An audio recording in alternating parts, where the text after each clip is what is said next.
앞에 하나님의 말씀 잠언서 1장 7절 봅니다. 잠언 1장 7절.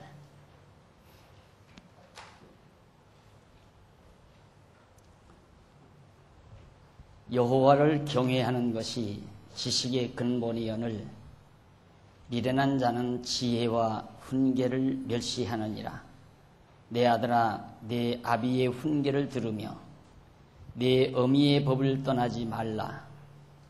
이는 내 머리에 아름다운 관이요 내 목에 금사슬이니라. 9절까지 봉독했습니다.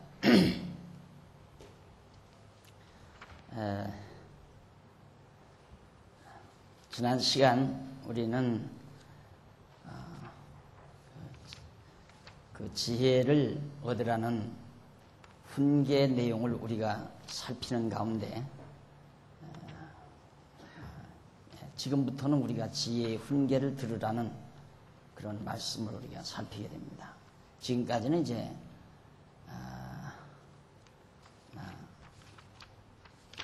앞에서 잠언의 서원적인 진술을 했고요.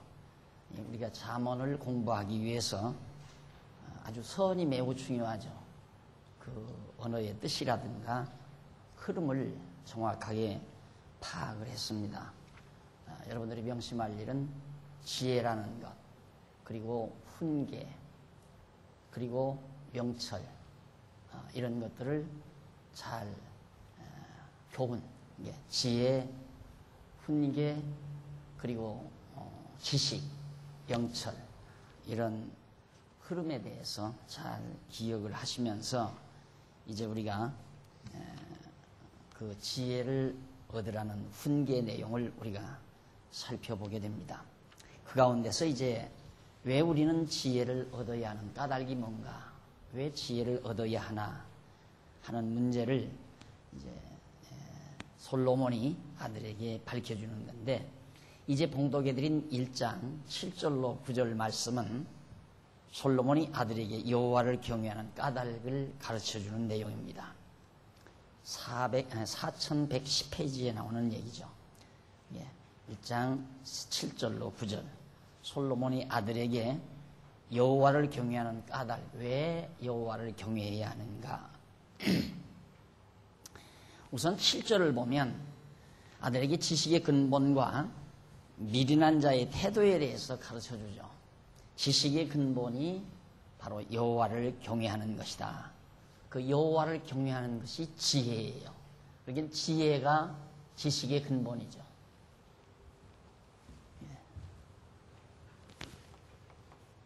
지혜에서 지혜자가 훈계를 통해서 지식을 얻잖아요. 지식의 근본은 여호와 경외하는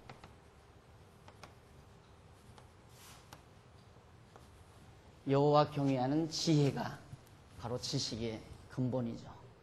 그러니까 지식의 근본은 여호와를 경외하는 것, 즉 지혜가 지식의 근본인데, 미련한 자는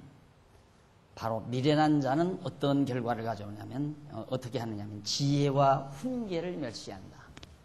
지혜와 훈계를 미련한 자는 멸시한다. 지식 있는 자는 지혜와 훈계를 멸시하는 게 아니라 지혜와 훈계를 소중히 생각하고, 미련한 자는, 지식이 없는 자, 미련한 자는 지혜와 훈계를 멸시한다. 그 말은 여호와 경외하는 것을 멸시한다. 그래서 이제 그 솔로몬이 왜 여호와를 경외해야 하는가? 미련한 자가 되지 않으려면 경외해야 된다 하는 얘기가 되겠죠. 그래서 거기 보면 지식의 근본이라는 말은 제일 밑에 나오죠. 레수다트라는 말인데, 이는 지식에 있어서 제일 중요한 것, 지식에 있어서 가장 중요한 것, 지혜죠. 아무리 지식이 많다 하더라도 가장 중요한 여호와 경외하는 지혜, 이게 없다면 다 헛것이란 말입니다. 지식은 언제나 지혜에 근거를 두어야 된다. 지혜에 근거 없는, 지혜에 근거하지 아니한 지식은 바로 철학적 지식, 그것이 속임수라는 얘기입니다. 골로새서에서 사도 바울이 말하는 대로 너희는 철학의 속임수에 넘어가지 말라. 철학적 지식이란 모두가 다 지혜의 바탕을 두지 않은 것이기 때문에 모두가 속임수에 불과한 것이다 라고 정의할 수 있습니다. 그래서 사실은 이제 솔로몬이 바로 하나님 여호와를 경외하는 지혜를 얻어야 한다 하는 얘기가 되겠죠. 4111페이지 위에서 여섯째 줄 뒷부분에 보면 이는 그렇게 나와요. 이는 지금까지 설명한 내용을 이제 다 정리하면서 이는 이러한 이유는 솔로몬이 아들에게 여호와 경외함의 중요성을 밝혀주면서 여호와 경외하는 것이 굉장히 중요하다. 그러면서 자기의 지혜와 훈계에 대한 자문을 멸시하고 이스라엘 다윗 왕가를 이탈할 무리들의 미련한 태도를 의중에 두고 지금 사도 바울이 이 말을 하는 겁니다. 그 말은 뭐냐면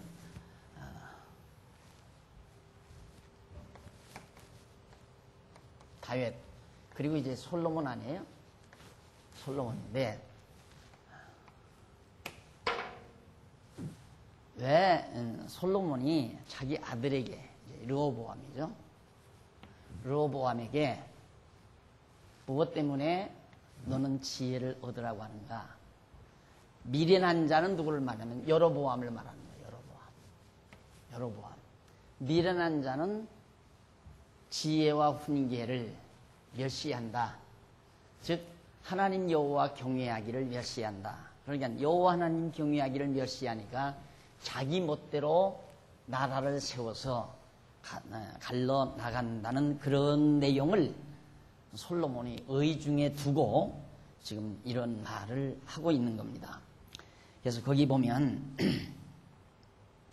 자기의 지혜와 훈계에 대한 자문을 멸시하고 이스라엘 다윗 왕가를 이탈할 무리들, 이게 여로보암이죠. 미련한 태도를 의중에 두고 가르치는 것인데 솔로몬은 통치 말년에 마음을 돌이켜 여호와를 떠난 사실이 있었습니다. 솔로몬은 자기 자신이 너무 쾌락에 빠져가지고 여호와 경외하는 것을 여호와를 떠난 사실이 있었어요. 그때 여호와께서는 솔로몬에게 아들의 손에서 나라를 뺏을 것을 하나님께서 예언을 하죠. 솔로몬에게 내가 네 당대에는 안 뺐지만 네 아들 때에 가서 나라를 빼앗겠다. 일부를. 즉 11지파를 빼앗아서 다른 사람에게 주겠다라고 신복에게 주시겠다고 예고하면서 한 지파만은 아들에게 주신다고 약하신 바가 열왕기상 11장 9절로 13절에 나와요. 그러니까 아시죠 이건 역사에서 배웠으니까.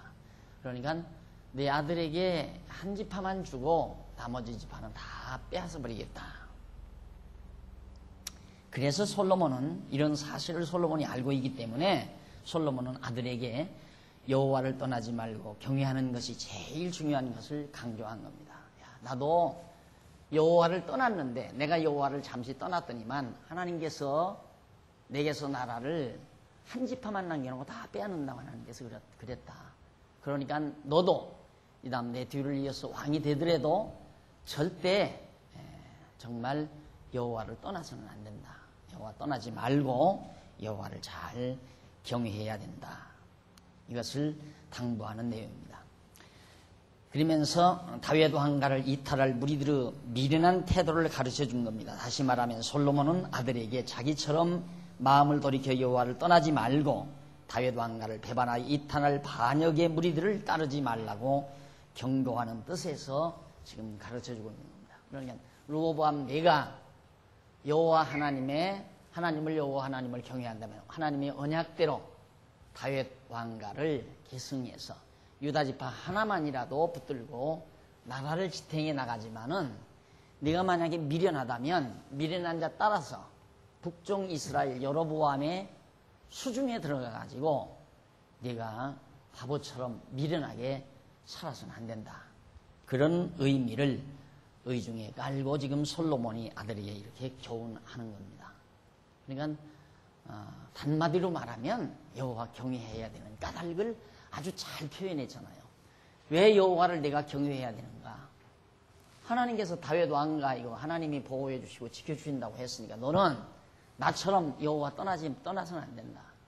꼭 여호와 하나님 경외하고 그렇게 살아야 된다는 사실을 당부한 겁니다. 그러면서 8절로 9절 솔로몬이 아들에게 부모 훈계와 법을 떠나지 말라는 까닭을 가르쳐요. 왜 거기 8절에 보면 내 아들아 내 어미의 훈계를 들으며 내 아비의 훈계를 들으며 어미의 법을 떠나지 말라. 이는 내 머리에 아름다운 관이요 내 목에 금사슬이다.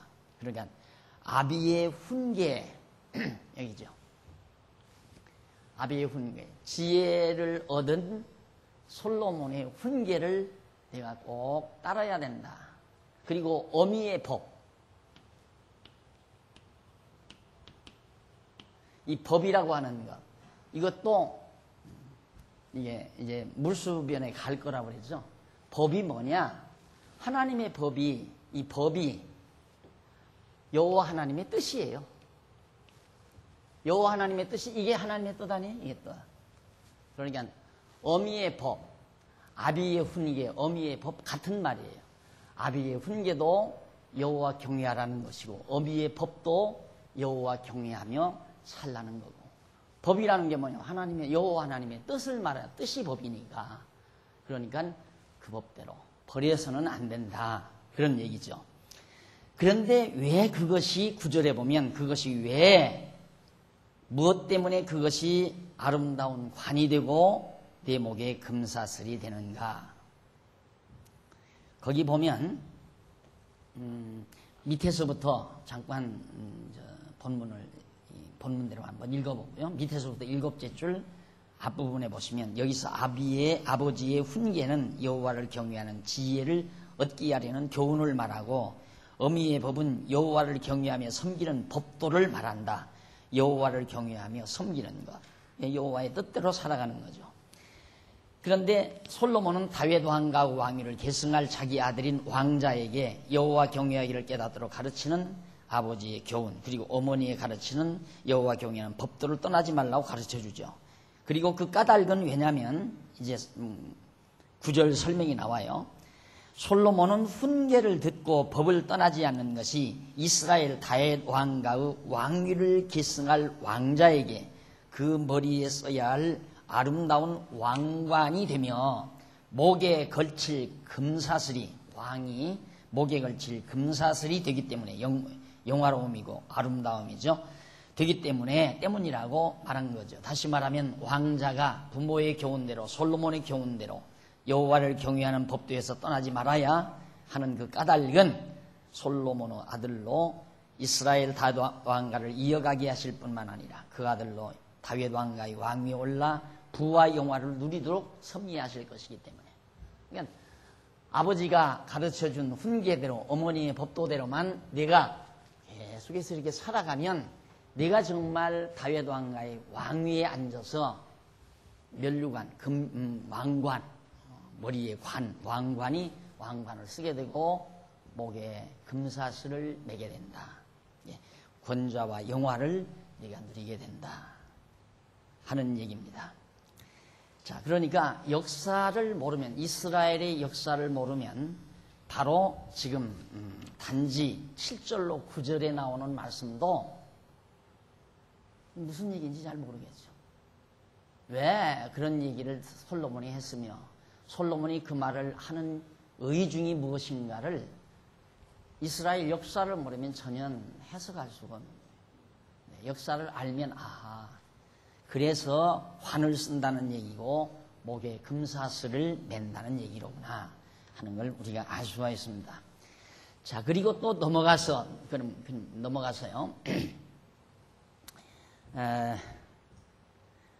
물론 이것은 다 이제 그리스도의 한 예표들입니다. 1장 10절로 19절에 보면 악한 자의 유혹을 쫓지 말며 그 까닭에 대해서 가르쳐 줍니다. 너 절대 악한 자의 유혹을 쫓지 말아라. 왜 그러느냐면 그 까닭이 무엇이냐 이제 아시겠죠? 이 덮으면 하나도 금방 해석할 수 있잖아요. 그렇죠? 그래서 쉽다는 얘기예요. 알고 나면 굉장히 쉽습니다. 아하, 솔로몬이 유혹자가 누굽니까? 여로보암 아니에요? 여로보암. 북쪽 여로보암이 남쪽 여로보암 어린 왕. 이 여로보암은 솔로몬의 신복부하였으니까 어린 아들같이 어렸을 거 아니에요. 얼마나 유혹을 하겠습니까? 많은 백성이 따라가죠. 그리고 거기에는 막 아주 그냥 대단히 힘센 장군들이 다 모여있지. 그러니까 어린 르호보암으로서는 10번도 유혹을 당하기 쉽죠. 거기에 내가 절대 유혹을 받지 말라 하는 것이 지금 솔로몬이 가르쳐주는 중요한 교훈의 그 핵심입니다.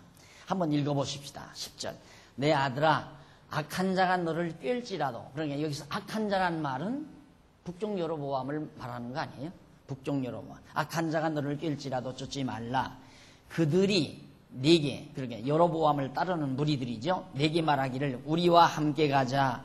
우리가 가만히 엎드렸다가 사람의 피를 흘리자. 다 전부 다 반역자들을 다 죽이고 우리들이 이제 권력을 잡자. 이렇게 유혹을 한다 이 말. 죄 없는 자를 까닭 없이 숨어 기다리다가 음부같이 그들을 산채로 삼키며 무덤에 내려가는 자 같게 통으로 삼키자. 몽땅 다 우리를 반역하는 자들을 전부 다 죽여버리자. 우리가 온갖 보화를 얻으며 빼앗은 것으로 우리 집에 채우리니. 그래서 우리가 다 모든 것 권한 가지고 부와 영화를 마음껏 우리들이 누리자. 자, 14절. 너는 우리와 함께 제비를 뽑고 우리와 함께 전대 하나만 두자 할지라도. 자, 같이 우리 합동해서 정말 다 반역자들을 치우고 내 몫을 챙겨줄 테니까. 여로보암아, 너에게도 빼앗은 모든 물건 중에 네 몫을 한 몫을 줄 테니까 나와 함께 하자. 그럴지라도 15절. 내 아들아, 그들과 함께 길에 다니지 말라. 네 발을 금하여 그 길을 밟지 말라. 참 아버지다운 교훈 아닙니까? 예, 세상 살다 보면 대세에 휩쓸린다는 건 대부분 다 똑같은 얘기거든요. 다 대세에 휩쓸리잖아요. 큰 힘에 다 휩쓸리게 마련인데 솔로몬은 철저히 지혜자니까 자기가. 나도 한때 여호와를 멀리했다가 하나님께로부터 이렇게 나라가 엄청난 나라가 반쪽된다는 거 말씀하셨다. 그러니까 너는 절대 여호와 하나님 경외하는 것 멀리하지 말아라. 미련한 자는 지혜와 훈계를 멸시한다. 그러니까 내 아비의 훈계와 어미의 법을 떠나지 말아야 된다. 어머니가 여호와 하나님 경외하며 살던 그 법도 그 길을 너도 그대로 어머니 아버지 하나님 여호와 경외하는 그 길을 따라서 살아가야 된다라고 하는 것을 지금 솔로몬이 아들에게 자상하게 가르쳐주고 있습니다. 사실 이렇게 우리가 지혜의 말씀을 배우지 아니하면 아까도 말씀드렸지만 다 대세에 따라가요. 대세. 큰 힘에 붙어야 한 몫이라도 챙기니까 그렇잖아요. 그러나 여호와 하나님 살아계시니까 너는 절대 여호와 하나님만 의지하고 그 하나님 법도대로 살아가야 된다. 16절. 대저 그 발은 악으로 달려가며 그 발은 그러니까 여로보암의 발은 악한 길로 달려가며 피를 흘리는데 빠름이니라. 많은 사람을 죽여야 되고 반역자들을 학살해야 되고. 17절. 무릇 새가 그물을 치는 것을 보면 헛일이겠거늘 그들을 가만히 엎드리면 자기의 피를 흘릴 뿐이요 숨어 기다리면 자기의 생명을 해할 뿐이니 무릇 이익을 탐하는 자는 자의 길은 다 이러하여 자기의 생명을 잃게 하느니라. 북쪽 여로보암은 자기의 이익을 탐하여 나가는데 이들은 결국 여로보암의 왕가가 완전히 다 망하잖아요. 반역에 의해서, 혁명에 의해서 완전히 그 왕가가 씨가 말라져 버리는 무서운 결과를 맺게 됩니다. 그러니까 그 길 따라가지 말라.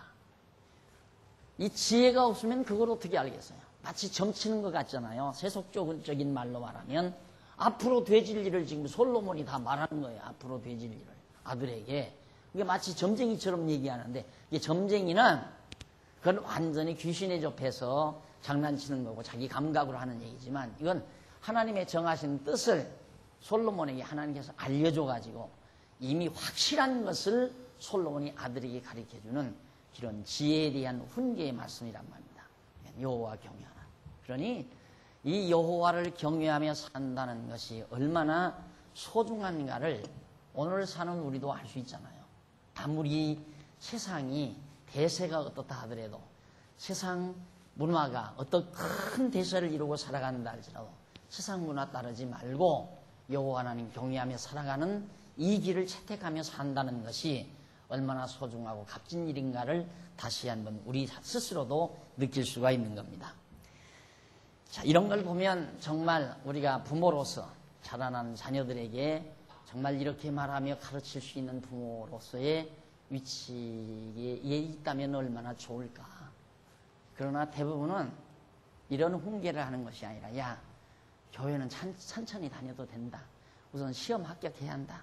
좋은 대학 가야 한다. 이렇게 가르치지 너 좋은 대학 못 가도 상관없으니까 여호와 하나님 경외하는 일 잘 배워야 된다. 라고 가르치는 부모 그렇게 쉽지 않을 겁니다.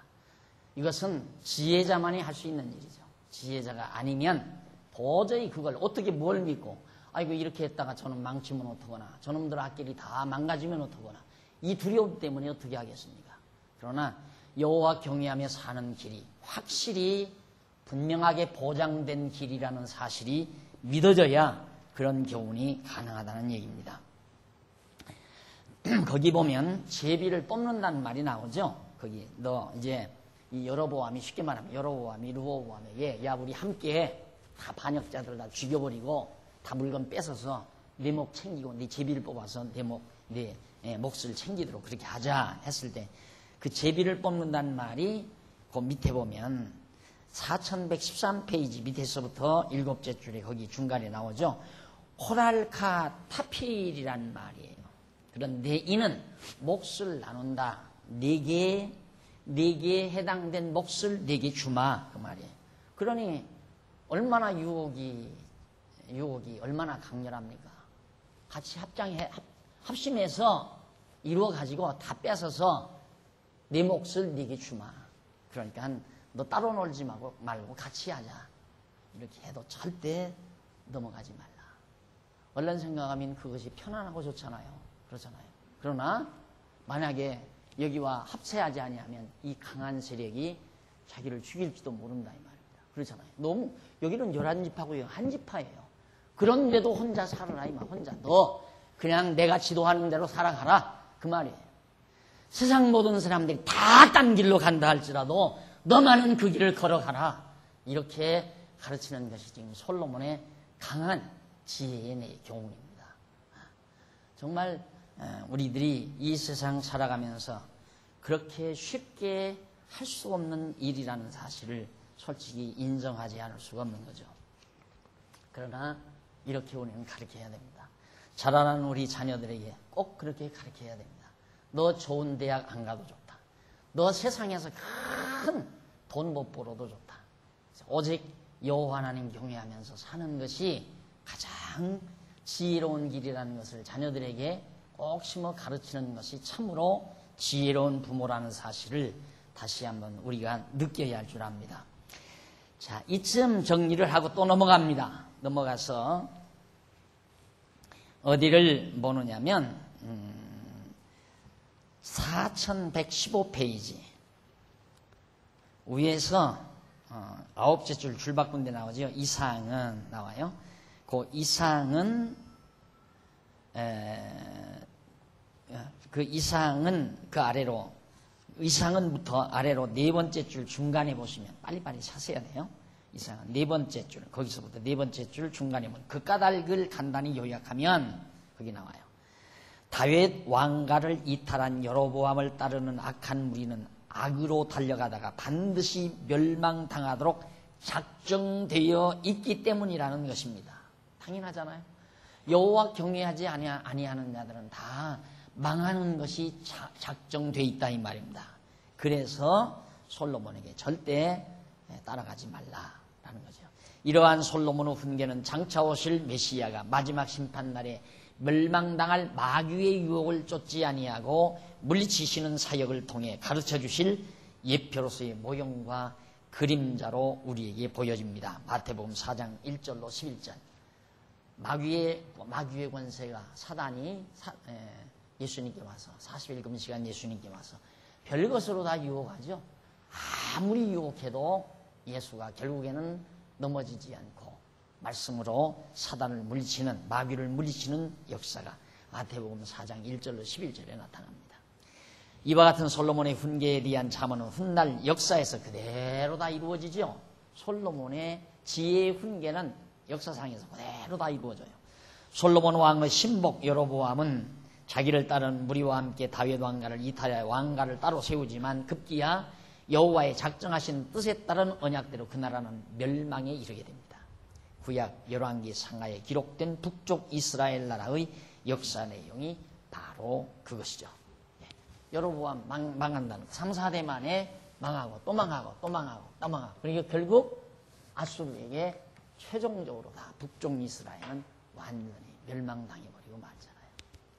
지금 됐다고 해서, 지금 좋다고 해서 오래도록 앞으로도 좋다고 생각하면 안 됩니다. 지금 나쁘다고 해서 앞으로도 나쁘다고 생각해서도 안 되고, 확실한 것은 하나님 여호와 경외하고 사는 것만큼 확실한 게 없죠. 가장 확실한 겁니다. 지금 좋다고 해서 내일도 좋다는 보장이 없어요. 지금 나쁘다고 해서 내일도 나쁘다는 보장도 없고요. 확실한 것은 여호와 경외하는 것이 가장 지혜로운 일이라는 것이 분명한 겁니다. 그 다음 1장 20절로 26절에 보면, 밑에 보면 지혜의 부름을 거절하는 자에게 임할 재앙을 가르칩니다. 지혜가 부르는데 그 부르는 소리를 거절하는 자에게 재앙이 임한다. 지혜가 길거리에서 부르며 광장에서 소리를 높이며 헌화하는 길머리에서 소리를 지르며 성문 어귀와 성중에서 그 소리를 발하여 가로되 너희 어리석은 자들은 어리석음을 좋아하며 거만한 자들은 거만을 기뻐하며 미련한 자들은 지식을 미워하니 어느 때까지 하겠느냐. 결국 그건 누구냐면 이들을 향한 책망이라는 거 얼른 알아보잖아요. 이제 여러분들도 하겠죠. 여러분들도 강론할 수 있잖아요. 아하, 이들을 향해서 지금 책망하는구나. 지식을 멀리하고 훈계 듣기를 싫어하고 어리석은 자. 어느 때까지 그렇게 하겠느냐. 23절. 나의 책망을 듣고 돌이키라. 보라, 내가 나의 신을 너희에게 부어주며 나의 말을 너희에게 보이리라. 내가 부를지라도 너희가 듣기 싫어하였고 내가 손을 펼지라도 돌아보는 자가 없었고 도리어 나의 모든 교훈을 멸시하며 나의 책망을 받지 아니하였은즉 너희가 재앙을 만날 때 내가 웃을 것이며 너희에게 두려움이 임할 때 내가 비웃으리라 라는 얘기입니다. 비웃으시라. 본문은 여호와 하나님께서 솔로몬으로 아들에게 지혜의 부름을 거절하는 자에게 임할 재앙에 대해서 가르쳐주는 잠언인데, 솔로몬은 지혜를 의인화하죠. 사람화해요. 지혜를 갖다가 그렇게 해서 인격으로 묘사하면서 말을 하는 주체로 삼습니다. 이 지혜. 그러니까 지혜란 결국 솔로몬 자신을 말하는 거예요. 지혜가 아무리 솔로몬이 가르쳐준 이 지혜의 말씀이 그렇게 만류를 해도 듣지 않고 이들이 급기야는 반역하고 다윗 왕가를 반역하고 이탈해서 나라를 세워간다 이 말이죠. 그들에게 무서운 재앙이 임한다는 내용입니다. 엄청난 재앙이 그들에게 임한다. 그래서 넘어가 보면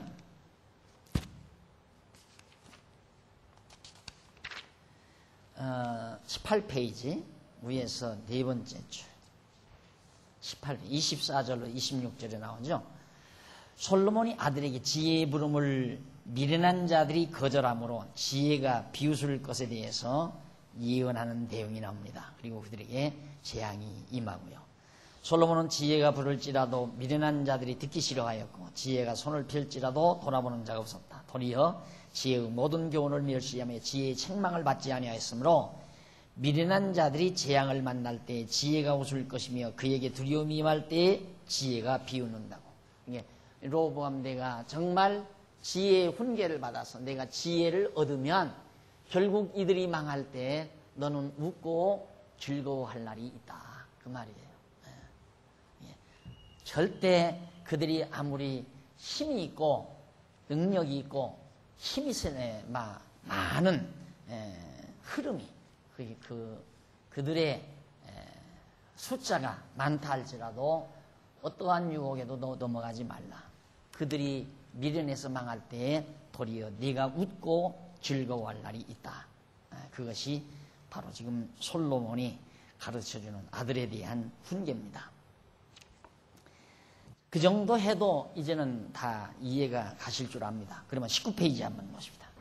1장 27절로 37절까지 지혜를 찾아도 만나지를 못하는 까닭과 결과를 가르쳐 줍니다.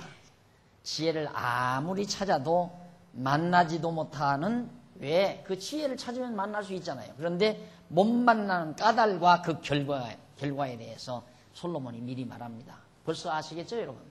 이들은 아무리 찾아도 안 돼요.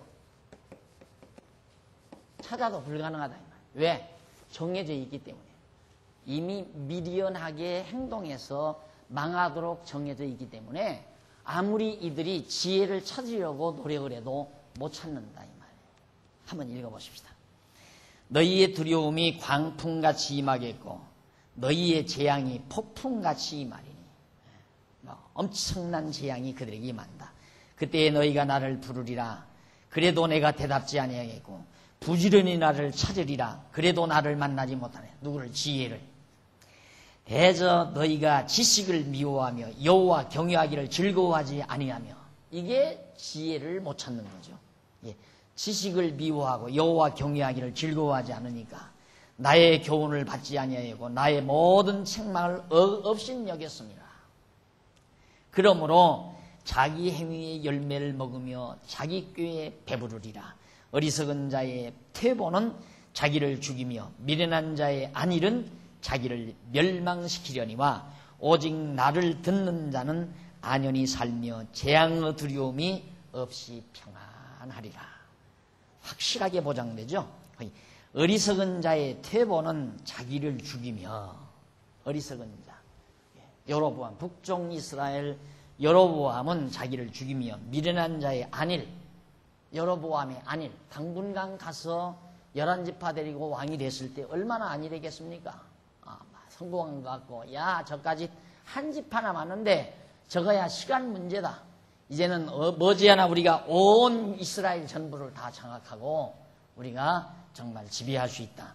이런 개선가를 부르며 안일하게 생각했을지 모르지만 그 안일은 도리어 자기를 멸망시킨다 이 말입니다. 스스로를. 그렇지만 오직 나를 듣는 자, 지혜를 듣는 자, 여호와를 경외하는 자 어떻게 안연히 살며 재앙의 두려움이 없이 평안하게 되어 있다. 남쪽 르호보암 편안히 살지 않았어요. 남쪽 르호보암 망하지 않고. 그래서 그런 내용을 지금 그 내용 속에 담고 있는데 뭐 이미 다 거기 기록된 설명된 내용에 이미 제 한 내용이 다 들어있는 겁니다.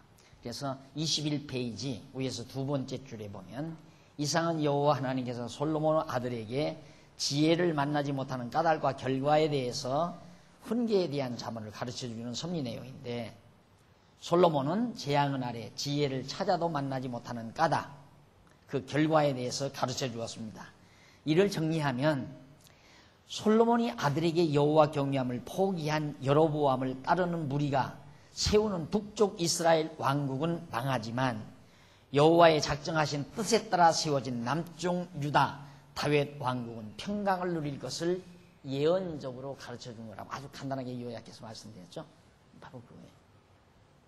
남쪽 유다는 작정하신 뜻에 따라서 평안하게 살고 북쪽 이스라엘은 작정하신 뜻에 따라서 재앙을 당하고 그러니 여호와를 경외하지 않는 일이 이마만큼 분명하게 다르다는 사실을 지금 솔로몬이 아들에게 말해주고 있습니다.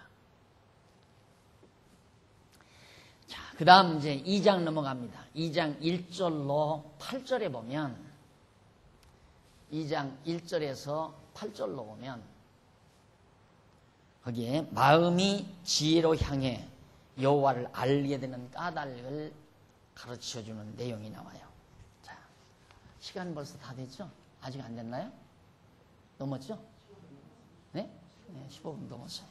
2장 1절로부터 8절까지 다음 시간 계속해서 말씀드리도록 하고, 오늘 강의 좀 속도를 내봤습니다. 한 장을 해보려고. 너무 속도가 늦은 것 같아서. 그렇게 여러분들이 이제 잠언서 본론에 들어가서 들어보셨지만, 아하, 에? 어떻게 15분 남았다고요? 근데 15분 넘었다고 하는 거라고. 어쩐지 시간이 안 되는 것 같은데. 네. 저 뒤에 불을 안 켜가지고 시계가 안 보여요. 자, 우리 계속 하십시다. 그러면 일단 그 1장만 들어봐도 하하, 어려운 게 아니로구나, 자신감이 생기셨죠. 오늘 강의는 여러분들에게 잠언에 대한 자신감을 갖게 하려는데 포인트를 뒀습니다. 어려운 게 아닙니다. 알고 보면. 근데 모르면 한없이 어려운 거죠. 그러니까 도덕적인 것밖에 안 되는 거예요. 도덕적인 게. 막 아버지 말 잘 들으라 이거야. 효도로 해라. 효도. 부모 공경 잘해라. 이 교훈밖에 못하는 거예요. 그러니까 잠언서 읽고 여러분 효도해야 됩니다. 부모 말씀 잘 어미법 따르라고 하지 않았습니까? 부모님 잘 공경해야 됩니다. 이 말을 가르치는 거죠. 하나님 여호와에 대한 훈계, 이 지혜에 대한 말을 전혀 못하는 거예요. 이런 역사적인 배경을 안고 교훈하는 솔로몬의 깊은 교훈의 의도를 파악해내지를 못하는 것이 지금까지의 주경학자들의 우매함이고 어두움이었습니다. 이것이 오늘 정말 우리들에게서 밝혀져서 우리들이 읽고 확실하고 분명하게 이 잠언의 내용을 정말 우리들이 소화한다는 것은 대단한 복이죠. 엄청난 복이고, 과장하지 않아도 2000년 교회사 가운데 이 성경을 성경대로 알아보고 싶은 충동을 가지고 있는 숱한 사람들이 얼마나 많았습니까? 학자도 많았고. 그런데 그걸 밝혀내지 못하고 죽은 수많은 석학들이 허다하게 많았습니다. 근데 오늘 우리에게 이것이 아주 명백하게 밝혀져서 속 시원하게 그 의미와 뜻을 깨닫고 넘어간다는 것은 우리에게 준 커다란 복이 아닐 수가 없습니다. 자, 2장 넘어갑니다. 1절로 8절에 보면 마음이 지혜로 향해 여호와를 알게 되는 까닭.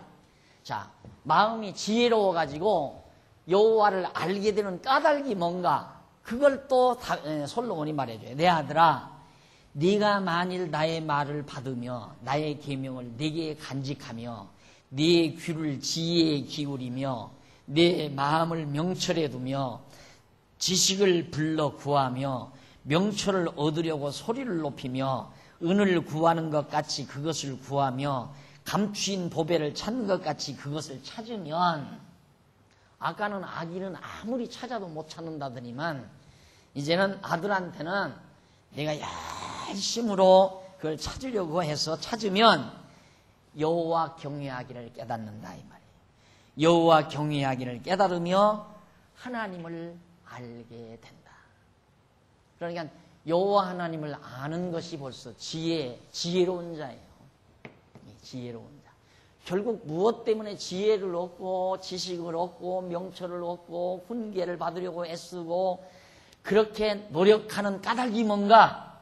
여호와 경외하기를 배우려고, 알려고, 여호와 하나님을 알려고. 목적은 그거 하나라 이 말이에요. 그래서 여호와 경외하기를 깨달으며 하나님을 알게 되리니, 이는 대저 이거 다 우리말 잘 안 쓰죠.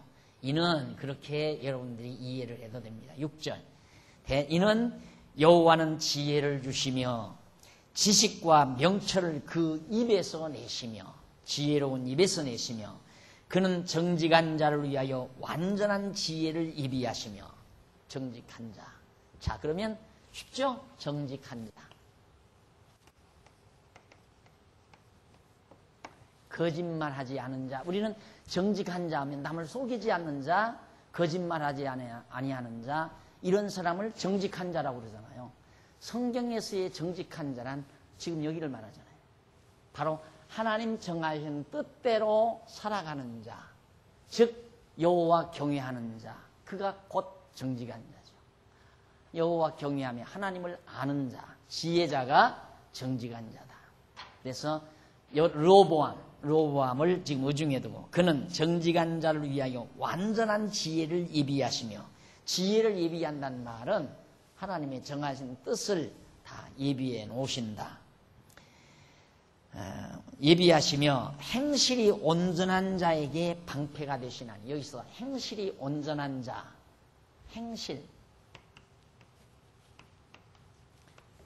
행실이 온전한 자도 역시 마찬가지예요. 하나님의 정하신 뜻대로 살아가는 자가 행실이 온전한 자이죠.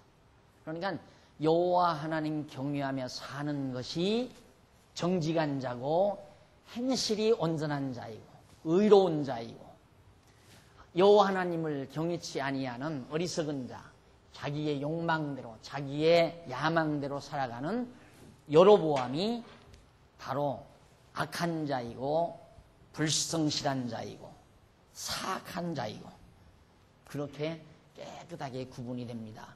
그래서 잠언서에 나오는 이런 의로운 자라든가 악한 자라든가 정직한 자라든가 불성실한 자라든가 이런 말들이 바로 저렇게 여로보암과 르호보암을 대비해서 대부분 지칭한다는 얘기입니다. 하나님께서 그 온전한 자에게 방패가 되어주신다. 악한 이 남쪽 유다 백성을 하나님이 다 막아서 방패가 되어줘서 이방 민족들이 쳐들어와도 다 막아준다. 안 막아주면 안 되잖아요. 여기는 하나님이 정하신 뜻이니까 이들이 중간에 대적들이 와서 이걸 다 망하게 하려고 하는 걸 놔두면 망해버리면 하나님의 정하신 뜻, 이것이 다 무너져 버리잖아요. 그러니까 그러지 못하기 위해서는 하나님이 방패가 돼서 다 지켜주신다. 그러니 이건 정말 여기서 여러분들이 명심할 것은, 나도 이제 우리 아들한테 꼭 그렇게 가르쳐줘야 되겠다. 여호와 경외하라고. 가르쳐 주어도 택함 받지 않은 자는 필요 없어요. 맨날 가르쳐도. 그럴 거 아니에요. 가르쳐줘도 찾아도 못 찾는다니까. 아무리 교회 다녀라. 너 하나님 경외하고 살아야 된다. 너 말씀 배워라. 너 공부해라. 필요 없어요. 하나도 안 와요. 누가 그렇게 안 할 사람이 누가 있어요? 우리 교회 성도들 치고 아들들에게 이렇게 하나님 여호와 경외하며 살라고 가르치지 않을 사람이 누가 있고, 가르치고 싶지 않은 사람이 또 누가 있겠어요? 암만 가르쳐도 안 하는 거예요. 그러니까 답답하죠. 우리 입장에서 볼 때는 답답하지만 어쩔 수 없는 거죠. 그게 하나님이 정해 놓으신 길이니까. 그러니까 지금 여호와 하나님 경외하지 아니하면 결국 아직 때가 안 됐든가, 때가 아직 안 됐든가, 아니면 불택자든가, 둘 중에 하나라고 그러잖아요. 불택자. 둘 중에 하나이면 틀림없죠. 아직 저놈이 때가 안 됐지. 지도 인생을 살면서 한번 순환도 겪어보고 어려운 일도 겪으면 그때 가서는 하나님 여호와께로 돌아오겠지. 지금은 탕자처럼 제멋대로 살고 싶어서 나갔다라고 생각할 수밖에 없는 거죠. 다 마음이야. 다 우리 장로님들 자녀들, 권사님들 자녀들, 집사님들 자녀들 다 그냥 좀 콩나물 항아리에 콩나물 통에 그 콩나물이 오기 자라듯이 그렇게 좀 자라주면 얼마나 좋겠나. 돈도 하나도 안 아까울 것 같아. 내가 연보에도 하나 돈 안 아까울 것 같아. 그렇게만 된다면. 그런데 장로님들 자녀들마저도 물론 신앙적으로 잘하는 사람도 있지만 왔다 갔다 공부는 하지도 않고 왔다 갔다 그냥 얼굴이나 보이기 위해서 왔다 갔다 하는 권사님들 자녀들, 집사님들 자녀들 마찬가지. 그러니까 사실 교육비 투자하는 것도 아깝잖아요. 놀러 가는데 차비 대주는 것도 아깝고 공부 열심히 하느냐 뭐가 아까워요? 네, 뭐가? 근데 그게 마음대로 안 된단 말입니다. 마음대로. 그래서 이게 여기도 역시 마찬가지잖아요. 르호보암 하나님이 정해놓은 거고 여로보암도 정해놓은 거예요. 그렇게 정해놔서 지혜를 못 찾는 거고 르호보암은 지혜를 찾게 돼 있고 왜? 하나님께서 정직한 자를 위하여 완전한 지혜를 예비했고 행실이 온전한 자에게 방패가 되시기 때문에 되시는데 왜냐하면 그는 공평의 길을 보호하시며 그 성도의 길을 보존하려 하십니다. 공평의 길, 이게 공평의 길 아니? 이 길을 보존하시며 성도, 거룩한 백성, 거룩한 무리가 살아가는 이 길을 하나님께서 인도하시기 때문에 보존해 주시기 때문에 그래서 정말 우리 마음속에 여호와 경외하는 마음이 있다는 것은 만사를 보장받은 생활 아닙니다. 만사를 보장받은 생활. 그래서 좀 뭐 본인들도 억지로 안 되겠지만 어떻게 교회 좀 열심히 나오는 젊은이들 보면 아이고 이제 시작했나 보다. 귀엽다가 또 안 하면 속으로 한번 세상 살아봐라. 언젠가는 내가 하나님 날 좀 살려주십시오. 그래서 하나님 앞으로 네가 택한 백성이라면 반드시 불택자가 아니고 택한 백성이라면 때가 되면 아이고 하나님 나 좀 살려주십시오 하고 하나님께로 돌아올 날이 반드시 있을 것. 그건 뭐 틀림없는 거죠.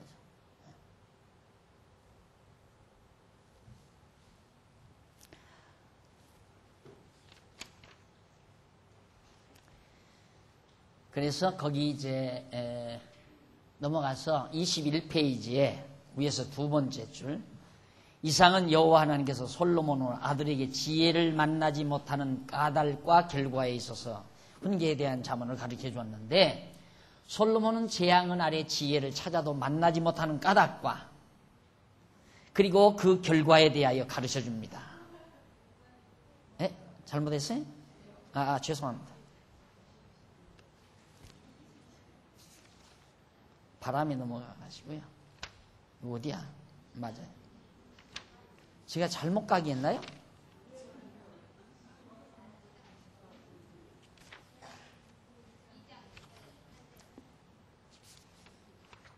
이 장 1절로 8절. 네. 성경만 읽었죠? 네, 맞아요. 성경만 읽었는데. 거기 보면 이제 조금 한번 정리하고 넘어가십시다. 22페이지에 거기 보면 위에서 6번째 줄 보면 우리말 본문에 내 마음을 명철에 두며라는 말이 나와요. 내 마음을 명철에 두며. 여기에서 내용 중에 두며라는 동사는 히브리 원문으로 타테으라고 하는데 이는 히필 미완료 동사로서 향하게 할 것이다 라는 뜻이에요. 향하게 한다. 글로로 내 마음을 명철로 향하게 한다. 누가? 하나님께서 말이에요. 하나님께서 명철로 향하게 해주신다. 그런 뜻이에요. 그리고 거기 보면 만일 그 말 나오죠? 만일 거기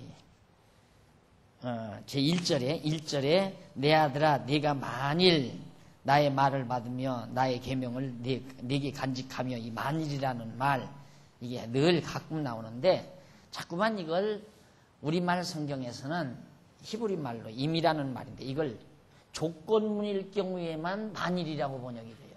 근데 조건문이 아닐 때에는 만일이 아니고 보라 틀림없이 그렇게 반드시 된다 이 말이에요. 보라 그렇게 된다. 틀림없이 그렇게 된다. 진실로 이렇게 번역이 돼야 맞는 얘기란 말입니다. 그러니까 보라 이건 못 얻는다. 얻지 못한다. 그러나 틀림없이 르호보암은 지혜를 얻어서 산다는 그런 맥락에서 이 말씀을 풀어야죠. 그러니까 아들아 네가 만일이 아니고 틀림없이 나의 말을 받는다는 그 말이에요.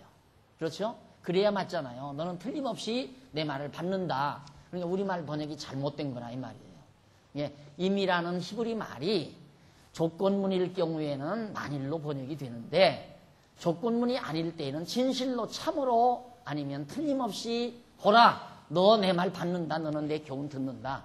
왜? 정해져 있으니까 들을 게 분명하잖아요. 그렇게 번역이 돼야 된다 이 말이죠. 그런 문제만을 우리가 정리하고 넘어가면 됩니다. 그리고 밑으로 내려가서 아홉째 줄 중간에 보시면 여기서 지식이라는 말은 히브리 원문으로 다 앞에서 정리를 했죠. 이는 직접 보아서 확인하다. 내가 직접 보아서 확인하는 거. 그게 과학적인 거죠. 예, 그게 지식이에요.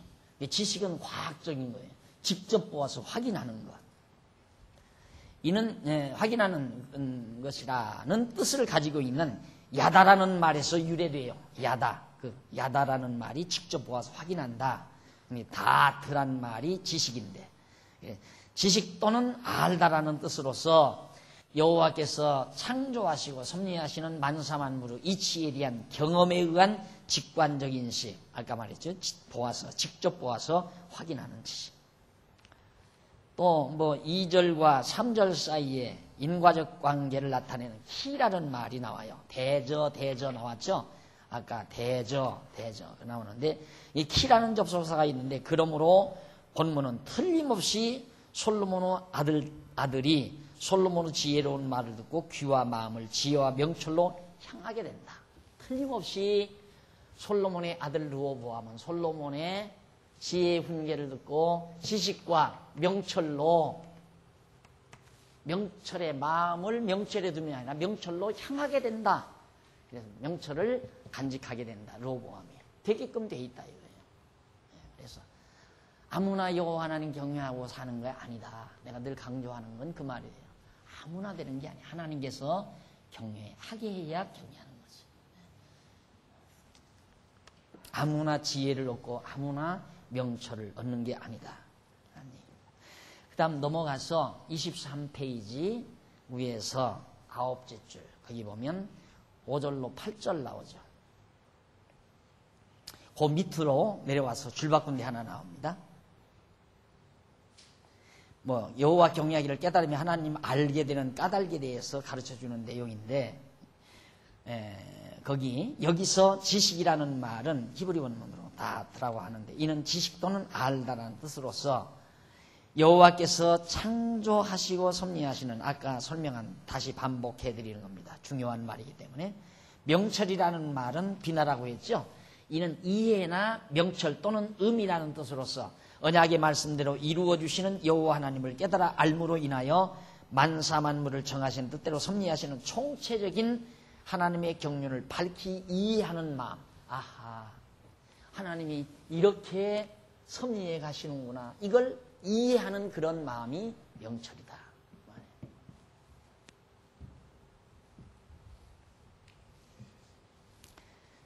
그리고 또 하나는 5절 초도에 그 본문 5절 한번 보십시다. 5절 초도에 보면 그냥 접속사가 없이 여호와 경외하기를 깨달으며 그렇게 나오죠. 그런데 히브리어 본문에는 접속사인 아즈라는 말이 있어요. 이 아즈라는 이 말은 지시부사로 사용될 경우에는 그때에나 또는 그곳에라는 뜻입니다. 뜻이며 접속사로 사용될 때에는 그러므로라는 뜻입니다. 본문에서는 앞의 내용으로 보아 접속사로 사용되었기 때문에 그러므로라고 번역되어야 한다. 그러므로는 앞의 내용을 받아 연결하는 접속사로서 솔로몬 아들이 그 눈과 마음을 지혜와 명철로 향하게 되므로 그 말이에요. 솔로몬의 아들 르호보암이 지혜와 명철로 향하게 되므로 그러므로 그 말이에요. 되므로 여호와를 알며 이렇게 나오죠. 문맥이 아주 매끄러워지죠. 그렇게 되면. 거기 보십시다. 하나님을 알게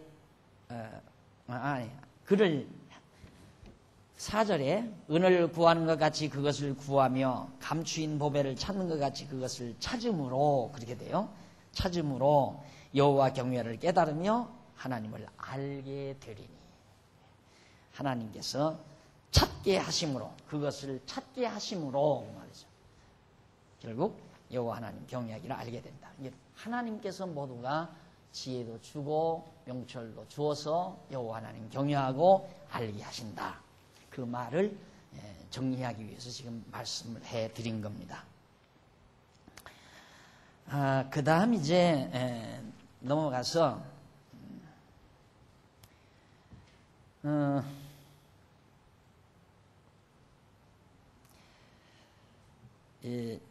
24페이지 둘째로 나와요. 24페이지 줄바꾼 데 보시면 둘째로 여호와는 정직한 자를 위하여 완전한 지혜를 예비하시며 행실이 온전한 자에게 방패가 되시기 때문이라고 했다. 여기서 정직한 자나 행실이 온전한 자는 4절에 언급한 대로 지식을 구하고 명철을 찾는 자, 곧 다윗 왕가의 왕위를 계승할 솔로몬의 아들 르호보암을 말한다. 아까 다 밝혀드린 얘기예요. 자, 이렇게 해서 우리는 8절까지, 2장 8절까지의 내용을 확인해 봤습니다. 자, 그 다음 이제 다음 시간에 2장 9절로부터 15절까지 나오는 아들은 선한 길을 깨닫고 악한 자는 어두운 길로 행한다. 쉽게 알겠죠? 아들이란 말은 르호보암은 선한 길을 깨닫고, 르호보암은 이제 이것이 선한 길, 정직한 자가 가는 길, 선한 길 다. 그러니 여러분 성경을 도덕적인 관념에서, 인륜적인 도덕적 관념에서 도덕적인 것을 표준으로 해서 성경을 보면 얼마나 성경이 우스꽝스러운 것이 되어버리겠나 알 수 있잖아요. 선한 길, 정직한 길, 행실이 좋은 자, 이런 말들이 전부가 다 하나님의 정하신 뜻과 관련이 있는 것을 우리가 쉽게 알 수 있습니다. 그래서 9절로 15절도 아들은 선한 길을 깨닫고 악한 자는, 벌써 악한 자는 여로보암이죠. 여로보암은 어두운 길로, 이게 어두운 길이고 이건 선한 길이고, 하나님의 정하신 뜻대로 사는 길이 선한 길이고 밝은 길이고 빛된 길이고, 여호와 경외하며 사는 것이 빛된 길이다. 자, 다음 시간 우리 만나기로 하고 오늘 강의 여기서 마무리합니다. 기도하십시다.